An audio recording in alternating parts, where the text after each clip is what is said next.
প্রথমত এই দিনে কলমি শাক পুঁই শাক খাবেন না।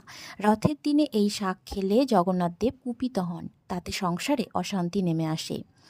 দ্বিতীয়ত এই দিনে ভুল করেও পটল খাবেন না, কারণ স্নানযাত্রার পরে পটলের বালিশে জগন্নাথদেব শায়িত থাকেন। তৃতীয়ত কোনো রকম তেতো জাতীয় খাবার এদিন ভুল করেও মুখে তুলবেন না। এই যেমন ধরুন উচ্ছে, করলা, নিমপাতা, এই সমস্ত শাক পাতাগুলি একদমই খাবেন না। চতুর্থত এই দিন কোনো রকম আমিষ জাতীয় খাবার, ডিম, মাছ, মাংস এই সমস্ত গ্রহণ করবেন না। আমিষ খাবার খেলে জগন্নাথের পুজো করেও কোনো লাভ পাওয়া যায় না। পঞ্চমত ওই দিন আপনারা কোনো রকম নেশাজাতীয় দ্রব্য সেবন করবেন না। মদ, গাঁজা, সিগারেট এগুলি একদমই খাবেন না।